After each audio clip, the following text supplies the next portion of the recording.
So hello to everyone who is here. We're so glad to have you. I'm really excited to get started with our final installment of our Safer with Science series on scientifically proven ways that we can help slow the spread of COVID-19. We've done masks before, we did hand washing in our last one, and now we are doing social distancing. And this is an interesting one because while there's really good and established science that gives us guidelines for keeping ourselves and our communities safe, right? The science around COVID-19 is still evolving, it's still changing, we're still learning more. And I learned something really new about social distancing pretty recently. So I'm excited to talk about that with you all. As always, welcome to Lab at Home, and I hope that you will help lead our program with your questions and thoughts and ideas in our moderated chat box. As always, we love to hear from you, and that helps it to be more of a discussion and not just me talking to my screen. So let's talk about social distancing, right? What does it mean to social distance? What do you think? Let's define our terms first.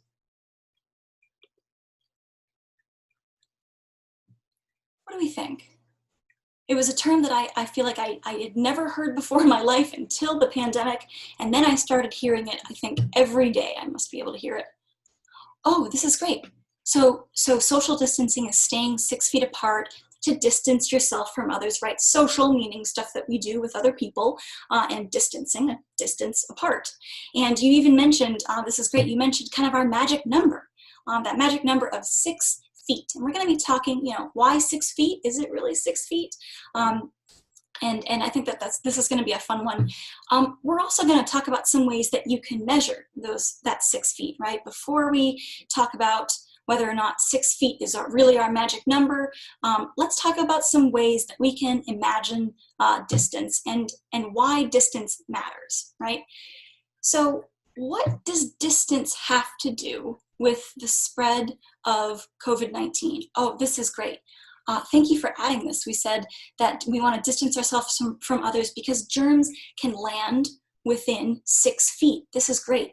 This is something that we talked about in our mask episode when we talked about droplets that come from our mouths, right? When we talk, when we shout, when we sing, whenever we are kind of opening our mouths, we release droplets, especially if we're doing something like coughing or sneezing.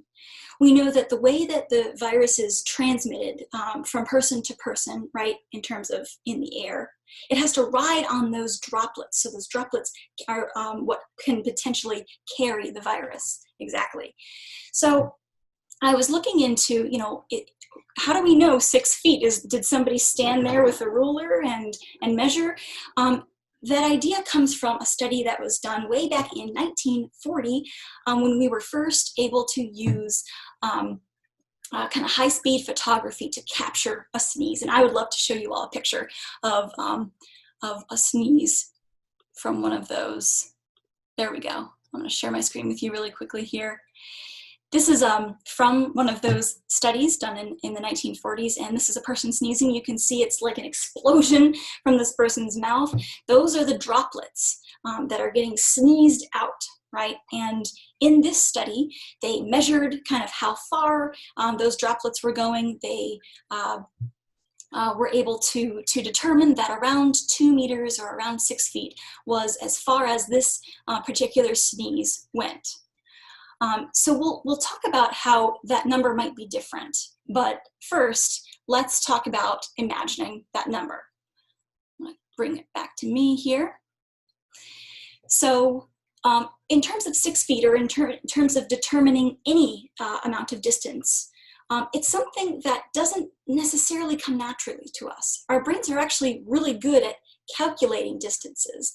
Think about how if you were waiting to cross the street and you look both ways before you cross, if there's a car coming, our brains kind of automatically judge the speed of this car and tell us if we have enough time to cross the street or if we should just wait, right? So our brains are really good at making these judgments But when it comes to measuring a number, like 6 feet or 9 feet or any number, it's a little bit harder to do.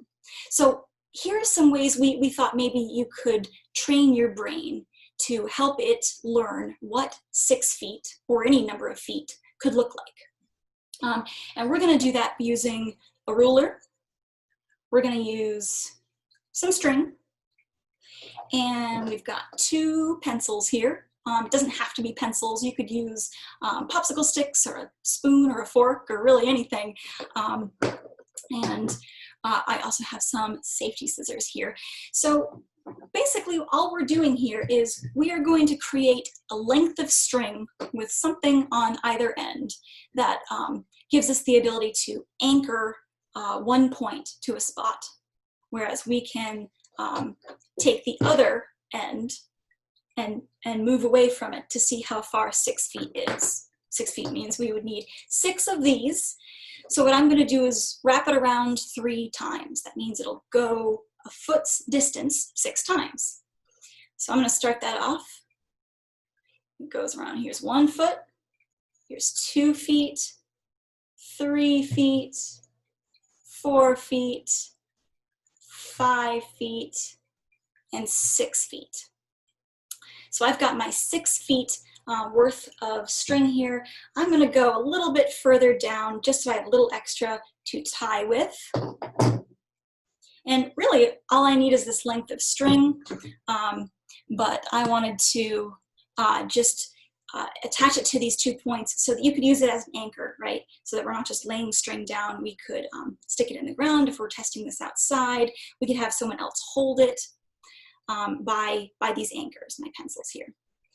So I'm going ahead and I'm tying one end here, and now I'm going to tie the other end. Really simple tool to make, but it's something that I think will help our brains get an idea of exactly how far 6 feet is, right? It's definitely wider than I can stretch my arms out, right? The string isn't tight if I stretch my arms as far out as they go. So I know that that distance is not quite 6 feet. The idea is the more we see it, right, the better we can train our brains to do it. I'm definitely not suggesting that we, take these out when we go to the grocery store or something like that to make sure that we're always 6 feet away from someone, but it is a good way to train your brain. So that's our kind of really simple version, and I wanted to suggest one other way that we could judge distance using our smartphones. So this is something that I was talking to Max about. We were talking about how to judge distance, and he mentioned one way that we judge distance from really far away, right? Really, really big numbers. Do you all know how we measure the distance from Earth to the moon? That's a really big distance. Can we use a ruler? Can we use a measuring tape? What do you think? I think we have to use something else. That would be pretty funny if there were a huge measuring tape going from Earth to the moon. So in order to measure the distance to the moon, we use light. We put little kind of mirrors on the moon that reflect light that we send from the Earth to the moon, and when it hits that mirror, it bounces off. And we can look at the amount of time it takes for the light to do that. So we have something like a laser, right? Kind of like a powerful laser pointer. We can turn it on here on Earth. It goes all the way up to the moon. It bounces off of those mirrors and it comes back. And even though when we use light here, right, when I'm shining it from here to my hand, that happens almost instantly because it's such a short distance and light is really fast. So light moves, the speed of light is always the same, right? No matter what the light source, the sun or a light bulb or a laser pointer, light always moves at around 186,000 miles per second. It's really fast. So when we're talking about short distances, it seems to be instant. But when we're talking about things that are really far away, light takes longer to get there. To get to the moon and back, it takes our laser beam about 2.5 seconds, 2.5 seconds to turn it on, to have it go all the way to the moon, to have it bounce back from the moon and come back to us. So we can then do some math using that time and the speed of light to figure out how far away the moon is. This is really important too because the distance from the Earth to the moon changes depending on the season and all sorts of other factors. So this kind of laser technology is used to determine the distance between the Earth and the moon. It's also used in our smartphones. Our smartphones use that same idea with lasers bouncing back and forth to determine their distance whenever we use our cameras. Our cameras have the ability to focus on things that are closer and things that are farther away, and it uses a laser to do that. This is really new information to me, and I was interested in seeing how we might do that. Because I think that, right, most people have access to a smartphone, so that's something that's maybe a little easier than using string and pencils. So I talked to my friend David Knudsen, who is our APM of Tinker Lab. He works in Tinker Lab at the museum, and he is our tech guy. He's on the digital squad. He knows a lot about different kinds of devices like smartphones, and I asked him if he could tell us a little bit more about using our smartphones to determine distance. So this is not an experiment that I'm gonna do, but I would love to show you just a really quick video we took of an experiment for using our smartphones to determine distance. So I'm going to go ahead and share that video with you all. This is also made possible with my friend Jenna. They helped us out with this one. So here, let's go ahead to the museum and check that out.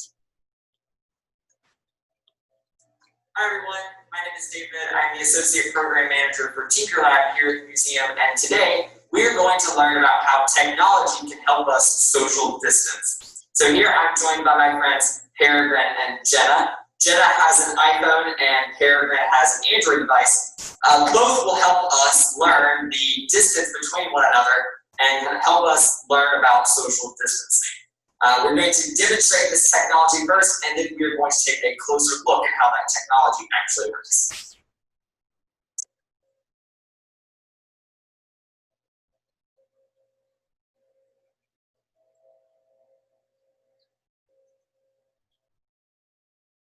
So now let's take a closer look at the technology used to help us social distance. We're first going to talk about the iPhone. So as you see on the screen next to me is the video of Jenna's iPhone. And as you see, there's an app called Measure. This app helps us measure the distance using augmented reality.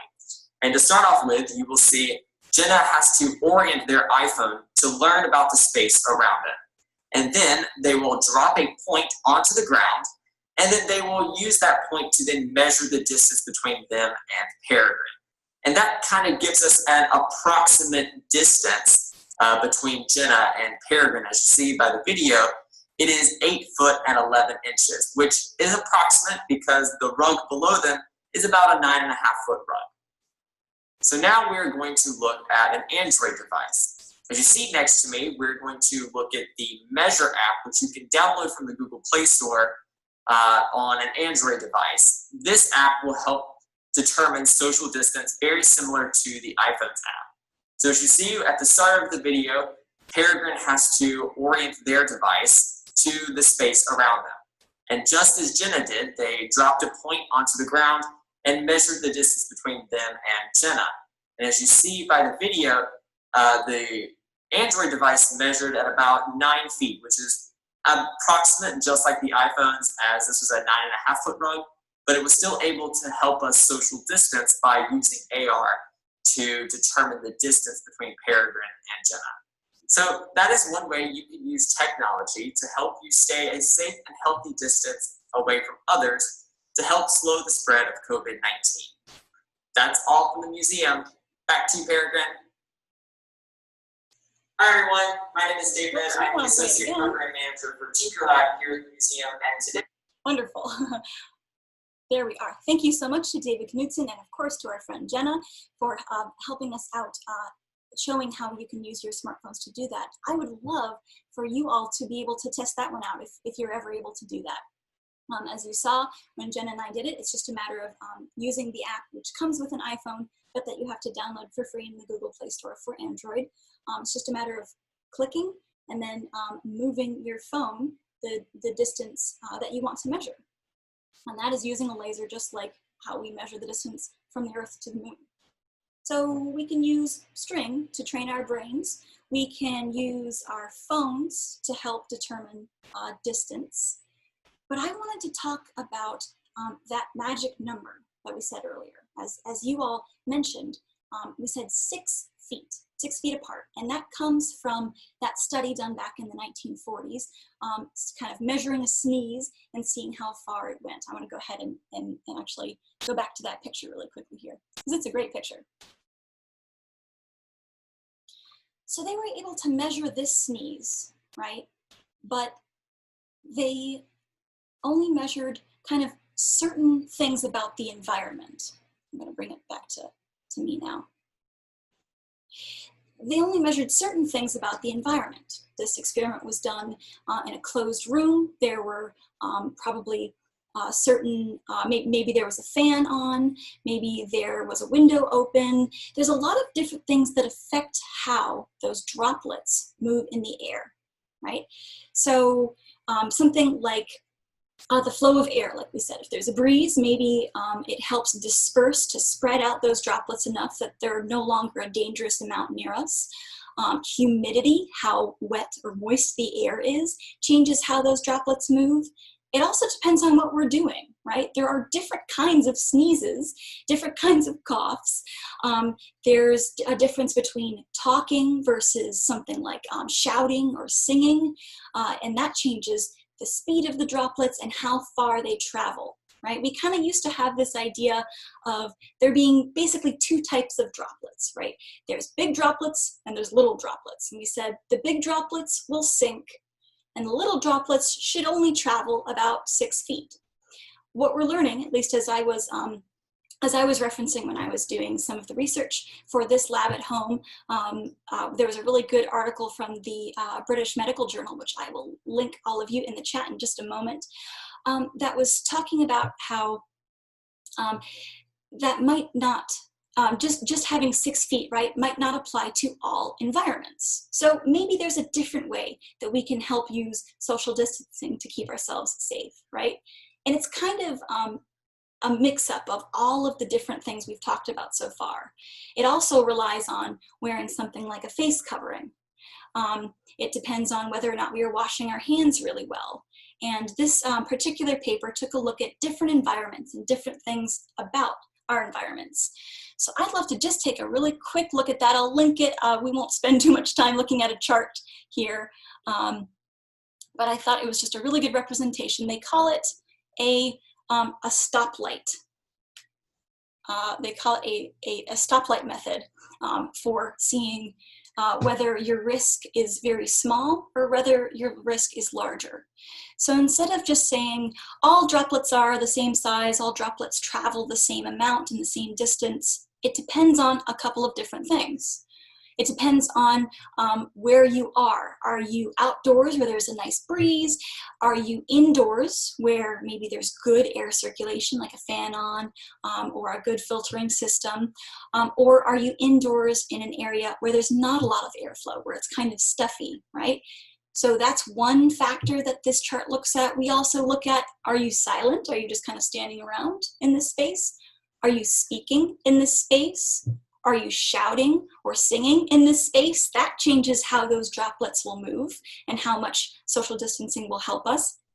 And then it also measures whether or not you are wearing a face covering, like a mask, or whether you are spending a short amount of time in this place versus a longer amount of time in this place, right? So the red shows us the highest risk, right? Some of the highest risk activities are without face coverings and in areas that are indoors or that are poorly ventilated, that don't have a lot of airflow. Whereas the smallest risk is outdoors and when we are wearing face coverings, especially when we're not there for a super long amount of time. So again, I'll make sure that I'm linking this so I can give it to you to look at. I'm going to stop my screen share here. Perfect. So we talked about a lot of different things. We talked about how to determine that 6-foot rule, right? We also talked about how 6 feet might not be a magic number depending on what other factors there are in our environment, right? The airflow, whether or not we're wearing a mask, certainly whether or not we're washing our hands afterward. But keeping distance, right, we know is still a great way to reduce the risk, reduce the number of droplets that you might be coming into contact with.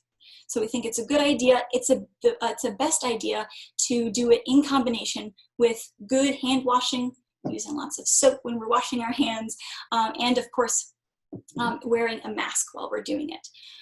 I wanted to kind of give us all a chance to think about some of the things that we've talked about, and I was wondering if you all might have any questions. I saw a really good one earlier.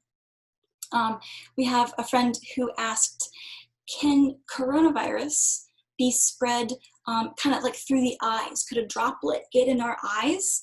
And this is a really, really good question. As far as I know, this is something that's kind of still being researched, but we've seen that there is a reduced risk of getting coronavirus when our eyes are covered. So I'll be super, super honest with you. I don't really know how it works if we're getting a droplet through our eye versus breathing it in, right? But we do know that there is less of a risk when our eyes are covered by something like potentially some goggles, right? And that's something that's continuing to evolve, and I would love to learn more about I'd love to see what the studies continue to uncover as we learn more about this brand new disease. What do you think, friends? Do we have any other questions, thoughts, ideas? I see we have one other one in our Q&A. Yes, we have someone who wants to know the article that I referenced. So that's here in the British Medical Journal that I will link here. This came out in late August. So that is linked in the chat. And it has pictures of it has both pictures of that sneeze study that was done a few decades ago, and it has that chart that I referenced earlier, that kind of stoplight chart. It's always important to keep our eyes on the new science that's emerging, and I think that all of you are so good at asking questions and making observations and noticing things, and that these are all the tools that you need to make decisions based on the information that you have. Right? So I think you all have the ability to make really informed decisions based on the science, right? And that's what this series has been all about, is seeing what the science had to say about ways to keep ourselves and our communities safe. So I want to say one more thing about questions, and that is that we had a really great question and answer session with my friend Dr. Christine Daniels, who is with the Duke Human Vaccine Institute. She and I had a really great talk. We answered some of your questions, so thank you to those who did send in their questions. And we talked about different things about the virus itself. We talked a little bit more about kind of hand washing, how viruses are formed, how they change. It's a really interesting question and answer session, and that's going to be up on our YouTube channel a little bit later in the week. So I hope that you'll give that one a look as well. Thanks so much to Dr. Christine Daniels for talking with us. That was a fun one. Thank you all for joining us for this lab at home and for this entire series. It's been a really interesting experiment. I've learned a whole lot. Next week, we are going to be experimenting with a different time. We're going to try and do our lab at home at 4 p.m. instead of 2, and that will be in member tips, and we'll remind you of that different time. We just wanted to see if, now that school has started back, if that might be a better time for people to join us, is at 4 o'clock rather than 2. Next week, we're going to have a really cool one about acid and base reactions and ways that we can use stuff around the house to determine those reactions. This is kind of a favorite that we've done before, and I'm really excited to revisit it and see what all of you guys think. So thank you so much for being here. I've really enjoyed our time here, and I've really enjoyed those amazing questions and thoughts. We'll be sure to link this article again in the post-lab email that we'll send out for you all to see and consider. Anyway, thank you all so much. We really, really appreciate you being here, and I hope that I will see you next week at 4 p.m. See you later, friends.